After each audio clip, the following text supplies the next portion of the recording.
नमस्कार. मी भाऊ चोरसेकर. तुम्ही बघत आहात प्रतिपक्ष. मित्रांनो,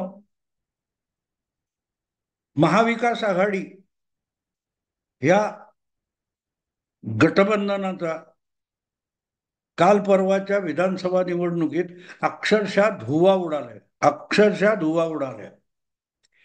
म्हणजे या तीन पक्षापैकी कुठल्याही एका पक्षाला 28 आणि 30 आमदार निवडून आणता आले नाहीत, जे विरोधी नेता नेमण्यासाठी आवश्यक असतात. आणि या तीन पक्षांच्या आमदारांची बेरीज ही एकट्या एकनाथ शिंदे यांनी मिळवलेल्या आमदारांपेक्षाही कमी आहे बेरीज. आणि मग महाविकास आघाडीचा पराभव झाला. मग ईव्हीएम पासून नेहमीच रडगाणं सुरू झालं. म्हणजे आपला नाकर्तेपणा लपवायचा. आपण का पराभूत झालो, आपण का हरलो, हे सत्य स्वीकारण्यापेक्षा आणि त्याची कारणं शोधण्यापेक्षा दुसऱ्या कोणावर तरी खापर फोडत राहायचं, ही जी मानसिकता आहे त्याचा अनुभव ताबडतोब आला. ताबडतोब आला. पण प्रश्न असा आहे की आत्मपरीक्षण गेल्या 10 वर्षात काँग्रेस पक्षाने एकदाही केलेलं नाही. 2014 मध्ये सत्तेत असलेला पक्ष हा बघता बघता एका निवडणुकीत 44 इतक्या लोकसभा संख्येत खाली आला आणि त्याला 10 वर्ष विरोधी नेता सुद्धा होता आलं नाही. विरोधी नेतेपद मिळवता आलं नाही. 44 आणि 52 म्हणजे आवश्यक जे 55 संख्या असते कमीत कमी आमदारांची, खासदारांची, ती सुद्धा नव्हती. तरीही काँग्रेसला आत्मपरीक्षण करता आलेलं नाही. कारण आत्मपरीक्षण करणार कसं मित्रांनो? आत्मपरीक्षण करणार कसं? आत्मपरीक्षण केलं तर ज्याच्या डोक्यावर ठपका ठेवायला लागेल ते सत्य बोलावं लागेल, लिहावं लागेल. पोलीसच चोरी करत असेल तर तक्रार कोणाकडे करायची, अशी जी परिस्थिती असते, नेमकी तीच काँग्रेसमधली परिस्थिती आहे. आणि म्हणून 2014च्या ऐतिहासिक दारुण पराभवानंतर काँग्रेस अध्यक्ष सोनिया गांधी यांनी माजी मंत्री ए के अँथनी यांच्या नेतृत्वाखाली एक अभ्यास समिती नेमली होती कारण शोधायला. पण आजपर्यंत 10 वर्ष नाही, 3 निवडणुका संपून गेल्या, तरीही अँथनी समितीने काय कारण शोधून काढली याचा अहवाल समोर आलेला नाही. तो बाहेर हळूहळू कोण कोण काय काय बोलतं, पण तरीही तो अहवाल जाहीर करण्याची काँग्रेसला हिंमत झालेली नाही. आणि हेच काँग्रेसच्या पराभवाचं खरं कारण आहे की आम्ही अभ्यास करणार, आम्ही निकालांचा अभ्यास करणार, कुठे चुकलो त्याचा अभ्यास करणार, आत्मपरीक्षण करणार, हे फक्त बोलत राहायचं, पण त्यापैकी काहीही करायचं नाही. आणि फारच कोणी खोदून खोदून विचारायला लागला तर निवडणूक आयोगावर खापर फोडायचं, निवडणूक मतदान यंत्रावर खापर फोडायचं. पण आपला नाकर्तेपणा ना तपासायचा, ना स्वीकारायचा, ना सुधारायचा. ही जेव्हा मनस्थिती असते तेव्हा मग तुमच्यासारख्या बुद्धू लोकांना फसवणारे लोक जमा होत असतात. आणि ते तुम्हाला वाटेल ती कारणं सांगून, तुम्हाला आवडणारी कारणं सांगून तुम्हाला हातोहात हुंदू बनवत असतात. कारण तुम्हाला भाटगिरी, खोटं कौतुक ऐकायची सवय एकदा लागली की खरं ऐकायची हिंमत तुम्ही गमावता. आणि त्याच अवस्थेतून आज महाराष्ट्रातल्या महाविकास आघाडीतले तीनही पक्ष जात आहेत. काँग्रेस पक्ष असो, शरद पवारांचा राष्ट्रवादी गट असो, किंवा उद्धव ठाकरे यांचा उबाठा शिवसेना पक्ष असो. लोकसभेत आपल्याला एवढं यश का मिळालं याचा किंचितही विचार करायला लागला नाही कोणाला. की बाबा का आपण असं काय पराक्रम केलेला नाही, हे स्वतःपुरतं तरी मान्य करायला पाहिजे ना. उद्धव ठाकरे यांनी काय अप्रतिम सरकार चालवलेलं नव्हतं. पत्रकारांना आणि मीडियाला सुपाऱ्या देऊन एक नंबरचा मुख्यमंत्री, एक नंबरचा मुख्यमंत्री, देशातला उत्तम मुख्यमंत्री असला डंका पिटून घेतला म्हणून तुम्ही उत्तम कारभार केला असं होत नाही. आणि याची कबुली खुद्द शरद पवारांनी आपल्या विस्तारित आत्मचरित्रामध्ये देऊन टाकली की 2.5 वर्षात उद्धव ठाकरे फक्त 2च दिवस मंत्रालयात गेले किंवा 2.5ही वर्ष गेलेच नाही. मुख्यमंत्रीच सरकारच्या मुख्यालयाकडे फिरकत नाही. यापेक्षा एखादा मुख्यमंत्री किंवा ते सरकार नालायक असल्याचा आणखीन काय पुरावा असू शकतो मित्रांनो? काय पुरावा असू शकतो? पण हा असा डंका पिटायचा आणि मग तो डंका पिटणारे गोळा करायचे आणि मग ते जे खोटं बोलतात ते हळूहळू तुम्हालाच खरं वाटायला लागतं. जनता म्हणते की हे थापाबाजी करतायत, पण तुम्हालाच ते खोटं खरं वाटायला लागतं आणि ते खरं समजून जेव्हा तुम्ही तुमचे निर्णय घेता किंवा वागायला लागता तेव्हा आपोआपच तुम्ही स्वतःहून तोंडघशी पडत असता. ते लोक तुम्हाला तोंडघशी पाडतात आणि मग तुम्ही तोंडघशी पडलात की नाही नाही तुझं चूक नाही अशी समजून घालावी लहान मुलाची. तसा प्रकार चालतो. तुम्हाला माहिती आहे घरात आपण आपलं मूल लहान छोटं मूल असतं 1.5-2 वर्षाचं आणि ते चालतं धडपडत पडतं कुठेतरी टेबलवर आपटतं त्याच्या हाताला पायाला काहीतरी लागतं आणि मग ते रडायला लागतं. बळा टेबलने मारलं तुला हात रे म्हणून टेबलाला आपण थप्पड मारतो, खुर्चीला आपण थप्पड मारतो आणि त्याची समजूत घालतो की त्याला शिक्षा केली. पण खुर्ची कोणाला मारत नसते, टेबल कोणाला मारत नसते, पण त्या बाळाची समजूत काढावी. तसे समजूत काढून महाविकास आघाडीच्या एकापेक्षा एक दांडग्या नेत्यांना उल्लू बनवणारे अनेक बुद्धिमंत, विचारवंत, ऍक्टिव्हिस्ट सध्या महाराष्ट्रात तयार झालेले. कधी ते निर्भय बनो नावाचा एक बोर्ड बनवतात आणि त्याच्यानुसार त्याच्या अंतर्गत काहीतरी भाषणं बिषणं करत यांना उल्लू बनवतात. मग कधी म्हणतात नाही नाही नाही तुम्ही फारच चांगलं काम केलंय आणि तरी पक्ष फोडला तर हा गुन्हा आहे, हा घटनात्मक गुन्हा आहे. आपण सुप्रीम कोर्टात जाऊ, आपण हायकोर्टात जाऊ, आपण निवडणूक आयोगाकडे जाऊ. आणि या गुंत्यामध्ये उद्धव ठाकरे अडकून पडले आणि त्यांना ना कोर्टाकडून न्याय मिळाला आणि ना आता जनतेकडून न्याय मिळाला. कारण या भामट्यांच्या गोतावळ्यामध्ये निर्भय बनो, संविधान बचाव असल्या भामटेगिरी करणाऱ्यांच्या गोतावळ्यामध्ये उद्धव ठाकरे अडकलेले आहेत आणि काँग्रेसही अडकलेले आणि त्यामुळे सत्य त्यांच्यापर्यंत पोहोचू नये याची ते काळजी घेतात.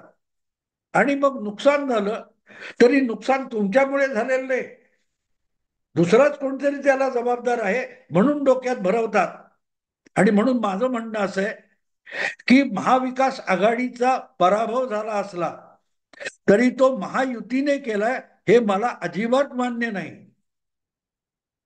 कारण महायुतीसाठी एवढा प्रचंड विजय सर्वाधिक सोपा करण्याचं काम महायुतीच्या भोवती घेरा घालून बसलेल्या अनेक भामट्यांनी केलं. जे निर्भय बनो म्हणून 170 सभा घेतल्या सांगत होते, यांच्या सभा घेण्यामुळे जर निवडणुका जिंकता आल्या असत्या तर हेच भामटे 10 वर्षापूर्वी आम आदमी पार्टीच्या प्रचारात फिरत होते. मेधा पाटकरांबरोबर दिसायचे, आणखीन कुठच्या केजरीवाल बरोबर दिसायचे. तेव्हा केजरीवालच्या सगळ्या उमेदवारांची डिपॉझिट का गेली होती?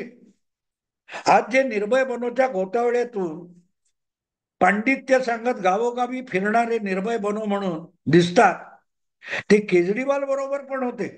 त्यांनी आतापर्यंत अनेक संघटना संस्था चालवलेल्या आहेत. त्यापैकी कुठली संस्था यशस्वीरित्या काही सार्वजनिक उपयुक्ततेचं काम करू शकली आहे का? कधीच नाही. हे आपलं नाकर्तेपण असतं. ते जेव्हा यशस्वी ठरत नाही तेव्हा कुठच्या तरी सशक्त झाडावर भांडगुळासारखे चढतात. परोपजीवी ज्यांना म्हणतात असे लोक ह्या गुटगुटीत कुठच्या तरी जनावराच्या पाठीवर बसून त्याचं रक्त शोषण करतात. तसे हे भामटे महाविकास आघाडीला सत्ता मिळाल्यानंतर गोचिडासारखे त्याला चिकटले होते आणि आज जो महाविकास आघाडीचा दारुण पराभव झालाय त्या पराभवाची सगळ्यात मोठी जबाबदारी उद्धव ठाकरे, शरद पवार किंवा नाना पटोले यांची नाही, इतकी या भामट्यांची आहे. कारण या भामट्यांनी महाविकास आघाडीला आणि त्यांच्या सगळ्या पक्ष आणि नेत्यांना भ्रमिष्ठावस्थेत ठेवलं होतं की तुम्ही फार महान कार्य करत आहे आणि सगळी जनता तुमच्या मागे आहे, तुमचं सरकार गेलं तर जनतेमध्ये प्रचंड सहानुभूती आहे, त्या सहानुभूतीवरच तुम्ही प्रचंड बहुमत वगैरे मिळवाल, हा भ्रम टाका. लोकसभेतल्या भाजपच्या आणि संघाच्या उदासीनतेचा फायदा महाविकास आघाडीतल्या पक्षांना मिळाला आणि जे निवडणुकीत त्यांना यश मिळालं ते यांनी सांगितलं की आमच्यामुळेच मिळालं, धमक्या द्यायला लागले. निखिल वागळे पासून काय तो तुमचा विशंभर चौधरी पर्यंत आमच्यामुळे तुम्हाला यश मिळालं आणि आम्हाला तुम्ही निवडणुका जिंकल्यावर विचारलं सुद्धा नाही, असे इशारे कोण देत होते आठवा. मग मी कोणाला भामटे म्हणतोय तुमच्या लक्षात येईल. असेच लोक आता परत नव्याने पुढे आलेत की हा निवडणुकीत जी काय राक्षसी बहुमत महायुतीला मिळालेलं आहे त्याविरुद्ध कोर्टामध्ये दाद मागितली पाहिजे, या निवडणुका रद्द करा आणि सगळ्या निवडणुका परत घ्या.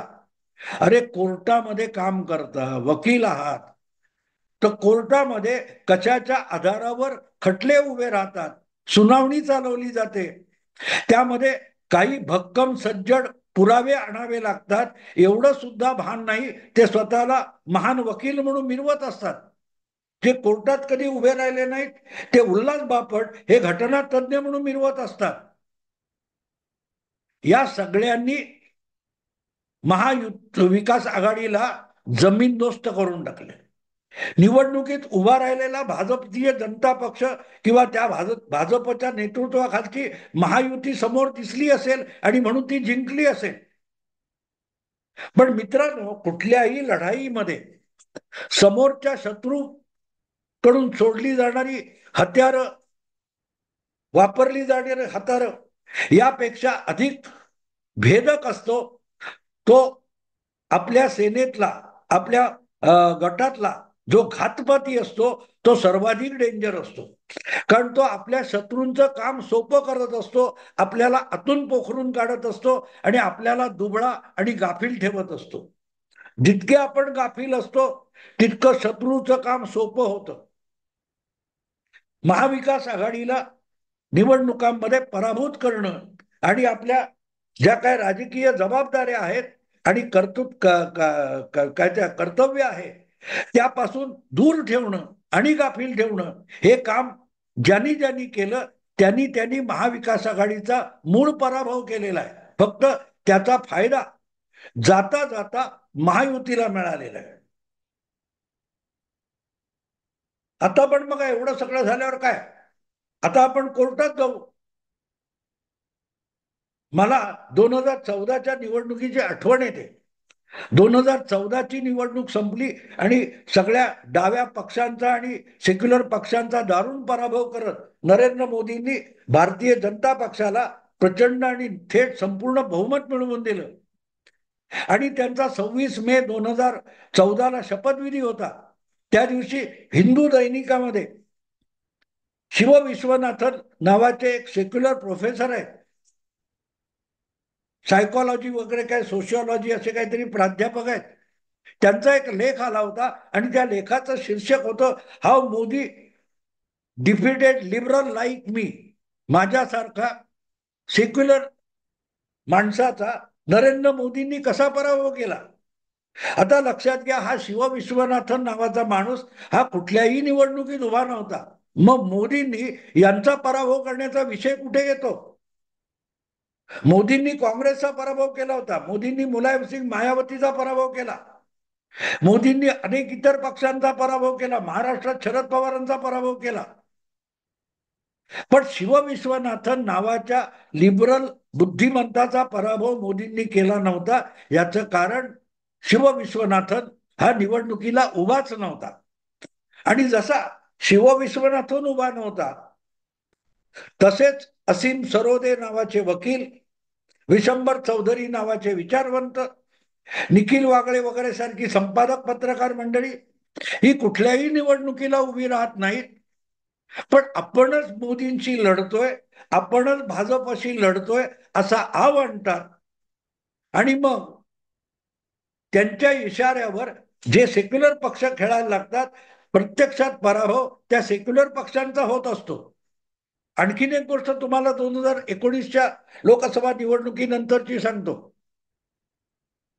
2019चे निकाल लागले आणि भाजपला 303 जागा मिळाल्या. तेव्हा दिल्लीत अशा सगळ्या सोकॉल्ड सेक्युलर बुद्धिमंतांचं एक सेमिनार झालं होतं आणि त्यामध्ये बोलताना योगेंद्र यादव काय म्हणाले, काँग्रेस मस्ट डाय, काँग्रेस मेली पाहिजे. का? यांना पाहिजे म्हणून आपलं सर्वस्व पणाला लावून काँग्रेसने लढायचं आणि काँग्रेसने भाजपला आणि मोदींना हरवायचं. आणि भाजपचा पराभव जर काँग्रेस करणार नसेल तर काँग्रेस मरावी ही यांची इच्छा आहे. म्हणजे काँग्रेस योगेंद्र यादवच्या इच्छा पूर्ण करण्यासाठी स्थापन झालेला किंवा चालवला जाणारा पक्ष आहे का? मग काँग्रेस मग डाय म्हणजे काय? आणि नंतर 2024च्या निवडणुका येता येता तेच योगेंद्र यादव काँग्रेसला संजीवनी देण्यासाठी राहुल गांधींच्या पदयात्रेमध्ये कित्येक मैल पायपीट करत चालत होते. ही माणसं किती दुटप्पी आणि भामटे आहेत त्याचा हा नमुना आहे. 5 वर्षापूर्वी काँग्रेस मरू दे म्हणायचं आणि मग काँग्रेसला परत जीवदान मिळावं म्हणून राबतो असं दाखवायचं. कधी शेतकऱ्यांचा नेता व्हायचं, कधी सेफॉलॉजिस्ट व्हायचं, कधी शाहीनबाग मधल्या मुस्लिमांचा नेता व्हायचं. वाटेल त्या गोष्टी करतात. ही भामटेगिरी असते मित्रांनो. आणि अशा लोकांच्या नादी जेव्हा तुम्ही लागता तेव्हा तुम्हाला ब्रह्मदेव सुद्धा वाचवू शकत नाही. कारण जे तुमच्याशी दगाबाजी करत असतात, तुमची दिशाभूल करत असतात आणि तुम्हाला प्रत्यक्ष लढाईमध्ये संघर्षामध्ये गाफील ठेवत असतात, ते तुमचं सर्वाधिक नुकसान करत असतात, जितकं समोरचा शत्रू सुद्धा तुमचं नुकसान करू शकत नसतो. भाजपचं नुकसान, सॉरी, काँग्रेस पक्षाचं नुकसान किंवा देशातल्या सगळ्या सोकॉल्ड सेक्युलर आणि पुरोगामी पक्षांचं नुकसान निवडणुकीतून किंवा अन्य राजकारणातून भारतीय जनता पक्ष किंवा राष्ट्रीय संघ, स्वयंसेवक संघ करू शकलेला नसेल. त्यापेक्षा प्रचंड नुकसान या सोकॉल्ड सेक्युलर बुद्धिमंत विचारवंत संपादक वगैरे मंडळी आहेत त्यांनी केलेलं आहे. कारण हे आपल्या चुकीच्या धोरणांचं, आपली चुकीची धोरणं आणि चुकीच्या आयडिया ह्या काँग्रेस किंवा सेक्युलर पक्षांच्या माथी मारतात आणि ही मंडळी काँग्रेसच्या पक्ष वगैरे त्यांच्या मागे धावत जातात आणि कुठच्या तरी खड्ड्यात जाऊन पडतात आणि परत हे नामानिराळे, आम्ही तुम्हाला मदत केली, काय उपयोग झाला, वगैरे वगैरे वगैरे. यांच्या प्रचारामुळे जर महाविकास आघाडी लोकसभा जिंकली होती तर आता विधानसभा सुद्धा जिंकायला पाहिजे होती. का नाही जिंकली? कारण यांच्या कर्तृत्वाने काहीही होत नाही.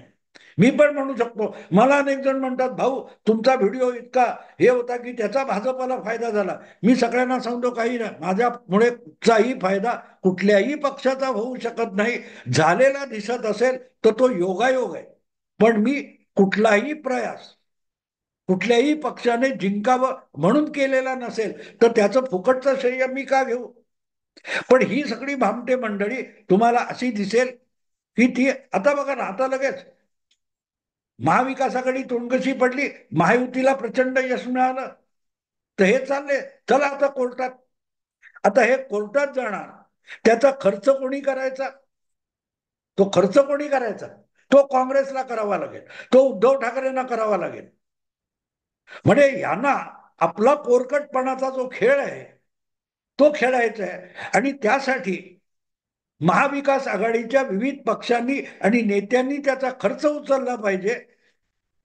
यासाठी हे सगळे खेळ चालतात. आता कोर्टात जाऊया. हे कोर्टात जाऊन करणार काय हा प्रश्न आहे मित्रांनो.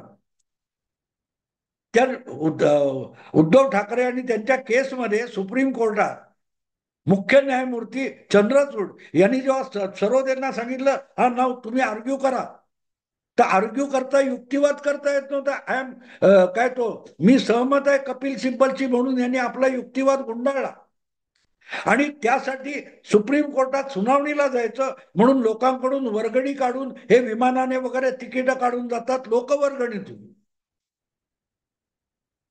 भंपकपणा किती आहे बघा. मतदाराच्या इच्छा पायदळी तुडवल्या. अरे उद्धव ठाकरेंनी तुडवल्या होत्या. उद्धव ठाकरेंनी युतीला मिळालेली मतं होती ती मतदाराने नाकारलेल्या पक्षांसोबत जाऊन मतदाराच्या इच्छा पायदळी तुडवल्या. त्याचं समर्थन करायला उभे राहतात.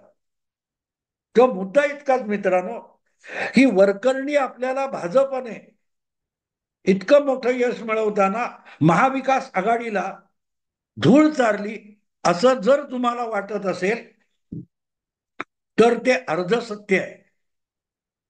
भाजपसाठी निवडणुका जिंकणं आणि महाविकास आघाडीला आतून पोखरून काढणं हे ज्यांनी केलं त्यांनी भाजपसाठी अत्यंत पोषक वातावरण निर्माण केलेलं आहे आणि त्याचा यथेच्छ फायदा भाजपने घेतला यात शंका नाही.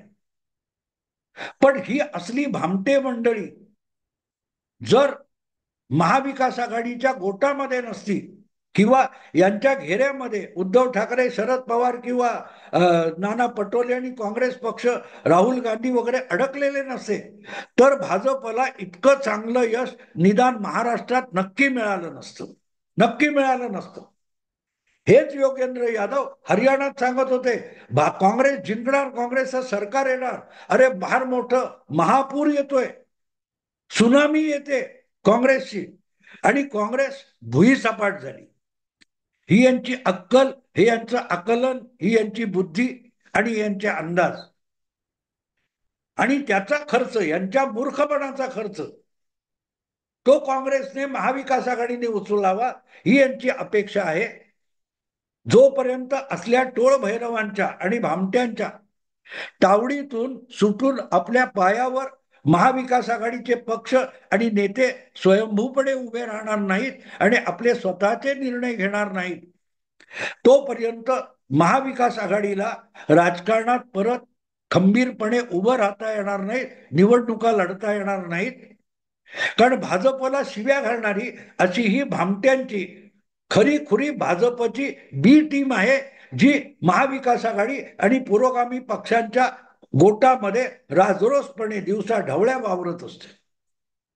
यांनी महाविकास आघाडीचा विधानसभा निवडणुकीत अत्यंत लाजिरवाणा दयनीय पराभव घडवून आणला. जिंकलं महायुती, पराभव महाविकास आघाडीचा झाला, पण भाजपने तो पराभव केलेला नाही, महायुतीने केलेला नाही. तर या सोकॉल्ड बुद्धिमंत सेक्युलर लोकांनी, भामट्यांनी त्या महाविकास आघाडीला जमीनदोस्त करून टाकले. मित्रांनो, आता इथेच थांबतो. आवडलं लाईक करा, शेअर करा आणि प्रतिपक्षाला अधिकाधिक सबस्क्राईब करा. नमस्कार.